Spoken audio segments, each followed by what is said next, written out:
Olá, ouvintes! Bem-vindos à quarta temporada do podcast Direito Empresarial Café com Leite. Você já pode saber, mas não custa lembrar. Eu sou Amanda Taide, mineira na origem, com passagem em São Paulo e candanga de coração. Casada, mãe do Pedro, de 4 anos e meio. Bem, Taide Rivera. Do Lucas, de 2 anos e meio. Lucas da Taide Rivera. E tutora do Vira-Lata Farofa. Sou professora doutora da UNB dos cursos de Direito Empresarial, Concorrência, Comércio Internacional e Compliance. E também consultora do Pinheiro Neto Advogados nessas mesmas áreas. Esse podcast nasceu voltado para as minhas turmas da graduação em Direito Empresarial na UNB, na disciplina de Direito Comercial 1.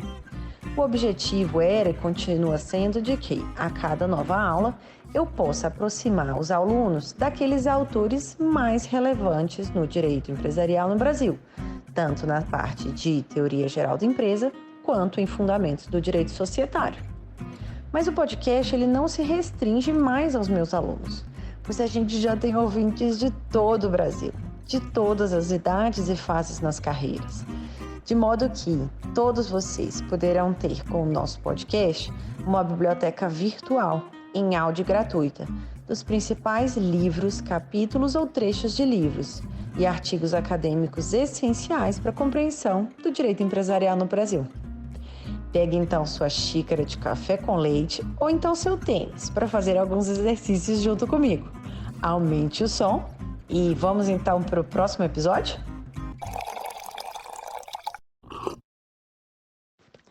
A nossa xícara de café com leite de Direito Empresarial de hoje vai tratar de um artigo super recente, intitulado Mudança no Quórum das Deliberações da Sociedade Limitada, de autoria de Henrique Araque e Marlon Tomazetti, publicado em outubro de 2022. E para isso a gente vai ter a alegria de contar com a participação do próprio professor Henrique Araque para comentar o artigo. O professor Henrique já é figurinha carimbada aqui no nosso podcast, mas eu relembro vocês quem é ele. Ele é professor de Direito Empresarial, doutor em Análise Econômica do Direito e advogado. Professor Henrique, muito obrigada por ter aceitado o convite para participar do nosso podcast, por apresentar, de um modo simples, curto e gostoso, essa mudança legislativa tão recente, acontecida agora, em outubro de 2022, sobre o quórum nas deliberações da sociedade limitada. Professora Amanda, é sempre um prazer participar desse podcast que agora já extrapolou todas as barreiras, já não é mais só para graduação, a quantidade de gente formada, outros professores que assiste esse seu podcast é fantástico, você está de muito parabéns, eu acho que é um projeto dos mais das melhores coisas que essa pandemia nos trouxe e eu espero que continue por um bom tempo. Professor Henrique, qual que foi, então, a lei que muito recentemente veio mudando o Código Civil e especificamente mudando os quórums nas deliberações da sociedade limitada? De onde que vinha essa demanda por uma alteração no Código Civil? Então, professora, essa foi a Lei 14.451 de 2022, que trouxe importantes alterações no quórum das sociedades limitadas. E ela é foi um atendimento às críticas que todos os doutrinadores, professores, gente que efetivamente atua, por conta desse trecho do livro do Direito das Empresas, do Código Civil, que temos todos muitas críticas a eles, as diversas peculiaridades que eles trazem, a seu altíssimo grau de intervenção estatal dentro da seara das empresas, mas particularmente, pelo menos é a minha opinião, essa parte dos quórums é uma parte que ninguém entendia de onde saiu. Por que aqui é 1/3? Por que aqui é 2/3? Por que aqui é 3/4? De onde sai essa questão? E são normas cogentes, que você não poderia, em muitos casos, sequer contratar ao redor delas. Então, foi fundamentalmente, acho que uma atenção do legislador a essa grita dos doutrinadores de tanto tempo que sempre criticaram esse trecho esquisito aí da parte das sociedades limitadas. Quais que foram as principais mudanças que foram trazidas, então, nos quórums? Será que você pode explicar para a gente como que era e como que ficou agora com essa mudança? Não, claro. Resumindo, nós tivemos uma simplificação dos vários quórums que a gente tinha no Código Civil das sociedades limitadas, que traziam até uma certa antinomia, uma esquisitice e uma incompatibilidade quando você via, por exemplo, os diferentes quórums para nomeação do administrador, destituição do administrador, se tivesse no contrato social, se não tivesse no contrato social, porque trazia umas coisas meio esquisitas que a gente meio que tinha que fazer algumas adequações. Então, assim, começando pela primeira que vem, né, na sequência do Código Civil, nós temos a alteração do quórum para nomeação de administrador não sócio, que antes era unanimidade se o contrato social não tivesse integralizado e 2/3 tivesse integralizado, que agora passou a ser 2/3 se o capital social não tiver integralizado e maioria do capital, né, para se tiver integralizado. Na prática, né, tirando essa parte aí do administrador não sócio, que continua com essa história esquisita de 2/3, que eu continuo não entendendo porquê, mas vai lá, já deu uma melhorada, porque unanimidade ninguém merece, né? E passamos agora para essa questão assim, de uma unificação para o quórum mais simplificado, tal qual é na lei das sociedades anônimas, de maioria do capital. Então, assim, em alguns casos continua a maioria simples dos presentes, né, na Assembleia de Credores, da Assembleia de Sócios, como, por exemplo, ocorre com a aprovação das contas do administrador, né, e outras matérias não previstas em lei. E agora, em vez da gente ter lá no 1061, né, aquelas matérias lá, aquela diferença, aqui é maioria simples, aqui é maioria do capital, aqui é 3/4, simplificou. Então, tudo ali, tirando a aprovação das contas, né, e outras matérias especiais, as matérias que precisam de um quórum, entre aspas, qualificado, ficou tudo pela maioria do capital. Então, agora nós temos basicamente 4 quórums dentro das sociedades limitadas. Nós temos esse quórum de 2/3 para nomeação do administrador não sócio, né, se o capital social não estiver integralizado. Nós temos a maioria simples dos presentes na Assembleia, que é diferente de maioria do capital social, né? A maioria simples dos presentes na Assembleia para as matérias não especiais. Dentre elas eu destaco a da aprovação de contas, que é importante, mas não tem esse quórum qualificado. Nós temos a necessidade da unanimidade para a transformação da sociedade limitada para outro tipo societário, né, que continua tendo isso, salvo se já tiver prevista a transformação no contrato social. E aí aquelas matérias especiais de alteração do contrato social, nomeação e destituição do administrador, liquidação da sociedade, interrupção da liquidação da sociedade, fusão, pedir recuperação judicial, que continua dizendo, no Código Civil continua, né, como concordata, mas tudo bem, vamos disfarçar. Tudo isso passa a ser a maioria do capital social. Então, 50% mais um, vamos simplificar, do capital social votando favoravelmente, nós continuamos a ter, nós temos essa aprovação mais simplificada. Quais que são as discussões que, na sua visão, podem surgir quando dessa mudança, né, legislativa, especialmente quando a gente tiver disposições conflitantes entre o quórum de deliberação previsto no Código Civil e o quórum previsto no contrato social, por exemplo, elaborado anteriormente a agora, outubro de 2022. Vai ter incompatibilidade ou não? Então, esse foi o cerne, né, da discussão do nosso artigo, né, eu e o professor Marlon Tomazetti, porque houve uma discussão de alguns juristas, né, até naqueles nossos grupos especiais lá que a gente discute, né, com os outros professores, que foi justamente essa questão. Mas eu elaborei o contrato social na vigência do contrato do quórum antigo, né, antes da lei que a gente está comentando aqui. E agora, de repente, muda a lei e eu vou ter uma alteração do quórum, porque antes o controlador ele tinha uma segurança, ou o sócio tinha uma segurança que sem o voto de todos eles não se alcançaria, por exemplo, o quórum de 3/4. E agora muda esse quórum, vai ter que mudar. E aí houve toda essa discussão de ato jurídico perfeito, de estabilidade, de segurança jurídica, que, na minha opinião, do professor Tomazetti, não é bem por ali. Nós temos basicamente, né, as seguintes situações. Eu tenho a situação em que o contrato social faz expressa referência ao quórum que ele quer que seja aplicado, ainda que ele faça uma remissão ao quórum legal que é previsto no Código Civil, ele fala, não, olha só, aqui para aprovação dessa matéria, maioria simples dos presentes. Aqui, para aprovação dessa matéria, metade do capital. Aqui é 3/4 do capital. tal como previsto no Código Civil. Ok, tem essa situação, mas perceba, esse contrato ele não está fazendo uma remissão ao quórum legal. Ele está dizendo que o quórum é esse, contratual, estabelecido no contrato social, nos mesmos moldes do Código Civil. Se o Código Civil muda, como foi o caso, eu não altero o que está escrito no contrato social. É completamente diferente quando no contrato social não há nenhuma referência a qualquer tipo de quórum. Simplesmente fala que as deliberações seguirão o código legal, o quórum legal estabelecido no código. Na nossa opinião, quando o sócio, né, quando os sócios optam por fazer essa remissão para o Código Civil, eles deliberadamente se sujeitaram a esse quórum ser alterado. Eu não posso ter um direito adquirido, né, porque a lei ela só não pode afetar direito adquirido, coisa julgada e ato jurídico perfeito. Coisa julgada não faz nenhum sentido. Direito adquirido a regime jurídico, a gente já sabe que isso não é aplicável no direito brasileiro. Sobrou o quê? Ato jurídico perfeito, mas eu não estou alterando o contrato social, que é um ato jurídico perfeito. Eu estou alterando a lei. Quando você faz referência, né, o sócio faz referência a uma lei, a uma norma que pode ser alterada, ele está se sujeitando a isso.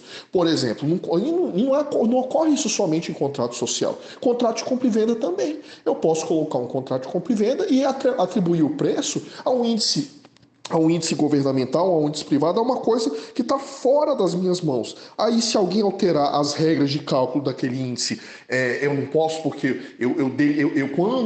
olha que quando eu escrevi o contrato, quando eu contratei, eu estava vigente aquela fórmula do GPM. Agora a fórmula do GPM mudou, não vai se aplicar. Não é assim que a coisa funciona.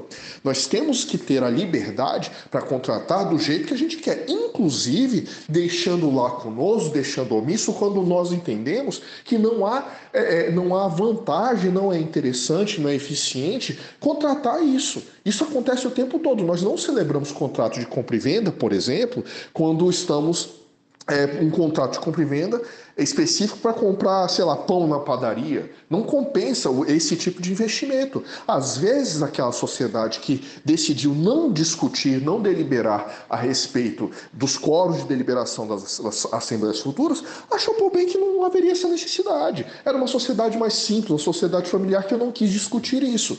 Agora, se você não quis discutir isso, não quis investir nessa discussão para fixar no contrato social, tornar aquele contrato social um pouco mais complexo, você abriu mão dessa discussão e remeteu ao quórum legal. Se esse quórum legal altera, você não tem direito àquele quórum anterior. Pelo menos essa é a nossa opinião, foi que a gente colocou no artigo.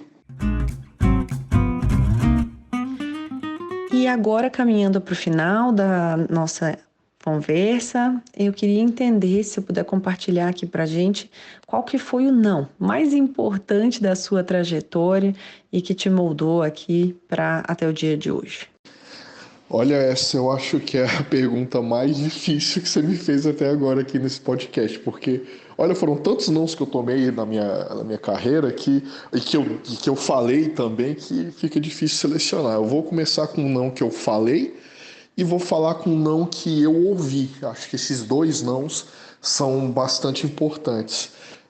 Na minha carreira como advogado, né, assim, porque eu dei alguns nãos, né, eu dei não para minha carreira como físico, né, que eu fazia física, né, tipo direito, eu falei alguns nãos também em outras oportunidades. Eu vou te falar o não que eu acho que foi o turning point para onde eu cheguei, que foi no iniciozinho da minha carreira, logo que eu tinha me formado, na verdade um pouquinho antes, eu passei num concurso público, né? Isso é muito importante aqui para quem é de Brasília, né? Aqui de Brasília todo mundo nesse início de carreira é um pé no estudo e um pé no cursinho para passar em concurso público, né? E no caso foi porque, como eu estava escrevendo minha monografia de final de curso em direito financeiro, na verdade foi em mercado de capitais, mercado financeiro, né? Eu escrevi sobre derivativos, natureza jurídica dos contratos futuros, aquela coisa toda, né? Indo para graduação, aquela mania que a gente tem de escrever sobre coisas mirabolantes e depois ninguém lê, né, o trabalho que a gente faz. E eu acabei fazendo concurso para a Caixa Econômica Federal e passei, acho que em 18º lugar, eu não estava nem com muita esperança de passar, fiz porque o tema de mercado financeiro eu acabei estudando, né, e acabei passando, então foi uma coincidência. E eu podia ter seguido carreira lá, talvez assim, hoje eu tivesse numa situação bem diferente, talvez eu tivesse, logo que eu pedi para sair, né, para seguir a carreira na iniciativa privada da advocacia, o meu chefe de então, né, que era o gerente geral lá da agência que eu trabalhava, ele me ofereceu, não, olha, eu posso te fazer gerente aqui das contas de pessoas jurídicas e tudo mais, só que eu quis arriscar a iniciativa privada de verdade, né, lá era uma empresa pública, eu quis me arriscar como advogado. E aos trancos e barrancos, não foi um caminho fácil, eu já contei lá no meu canal, né, no Instagram, já contei bastante sobre essa história, né, do que eu sofri para chegar até aqui, mas eu não me arrependo nem um pouco. Eu estou muito orgulhoso de onde eu cheguei. E um não que eu ouvi, deixa eu pensar aqui, um não que eu ouvi, eu acho que foi também no início da minha carreira, quando eu tentei concorri para entrar numa big firma, né, que a gente brinca, né, assim, para tentar me virar advogado lá dentro, advogado júnior, aquela coisa toda. E eu não passei também por boa parte porque eu não tinha tanta experiência assim na advocacia privada durante a minha faculdade, né? Os meus principais estágios foram em órgãos públicos, no STJ e no STF. E essa falta de experiência em escritório privado acabou me privando de eu conseguir entrar nessa big firma. Que, por outro lado, assim, se eu tivesse seguido carreira lá, talvez eu também estaria lá como advogado sênior, talvez até um pré-sócio, né, agora, né, com tanto tempo de carreira. E como eu não entrei, eu tive que seguir carreira em outras áreas não, perdão, em escritórios menores, que por outro lado me permitiu aprender muito mais porque eu tive contato com quem mandava, com quem tocava, eu tive contato com gente muito boa, tive a oportunidade de estudar, né, seguir a carreira acadêmica que também me ajudou a me projetar onde eu estou hoje. Acho que esses foram os dois nãos, um não que eu dei e um não que eu levei. E por fim, uma pergunta também específica do nosso podcast: como que você se mantém atualizado, professor Henrique, sobre doutrina, prática de direito empresarial? Você tem um perfil no Instagram muitíssimo divertido e cheio de conteúdo, para quem quiser, inclusive, seguir, já fica a dica, fica o jabá, professor Henrique. Qual que é a sua recomendação, então, para os ouvintes do podcast se manterem atualizados, além de te seguir lá nas redes sociais? Né, o pessoal, esse meu perfil é muito aleatório, né, Amanda? Mas assim, a gente tenta mantê-lo atualizado, a gente tenta manter essa discussão viva, né, para todo mundo que se interessa. E a forma que eu me mantenho mais atualizado, olha, sendo bastante sincero, eu tenho várias. Seu podcast certamente é um deles, assim, que eu fico, né, babando em cima deles, porque, nossa senhora, o conteúdo que você consegue trazer aqui, os convidados, são invejáveis, assim. Você está de muito parabéns, né? Repito, você sabe que eu sou fãzaço. Tem aquele nosso grupo lá de professores, né, Amanda? Porque vocês não sabem, a gente tem acesso a um grupo extremamente bem selecionado de professores. Todo mundo que importa está lá dentro, né, Amanda? Inclusive a gente, né? A gente está lá, né, no Baixo Clero. E lá, de vez em quando, surgem discussões maravilhosas, artigos que o pessoal publica, decisões, né, que eles participam e jogam pra gente, e eu me mantenho atualizado por ali também. Que mais? Eu tento acompanhar, assim, eu olho na Amazon o que tem de lançamento, né, dos livros dos nossos colegas, e uma dica que eu dou também, que o pessoal nunca faz, mas assim, que é muito interessante, é ver a bibliografia desses livros mais novos, assim, porque você sempre vê de onde esse pessoal está bebendo, então tentar acessar isso para ter mais contato. Um hábito que o estudante de graduação não tem, que é muito importante, é ler artigos científicos, né? Ler artigos em revistas especializadas, tem sempre coisa muito boa por ali. E agora com a pandemia, né, assim, repito, né, essa nova leva aí de podcasts, de lives, congressos, são bons lugares também para a gente se manter atualizado. Mas eu continuo tarado por livros, então assim, sai um livro novo, eu vejo se eu tenho, se eu não tenho, se é dentro da minha temática, eu dou um jeito de comprar. Eu só não compro se já tiver numa biblioteca que eu tenha acesso, principalmente biblioteca online, isso me ajuda bastante. Então, nessa parte de direito, eu me atualizo assim. Fora os casos que chegam no escritório, né, Amanda? Porque são sempre temáticas tão diferentes, necessidades tão diferentes, isso acaba forçando a gente a se manter atualizado para não ficar perdidão, né? Ah, sim, eu esqueci. E informativo de jurisprudência, né? A gente tem que sempre tá de olho no que o STJ está decidindo, até porque, né, tá oscilando demais, teve bastante mudança na corte. Então é muito importante ver como as leis estão sendo interpretadas, principalmente porque agora a gente teve tanta mudança no direito empresarial que estamos a ver ainda como isso tudo vai ser interpretado.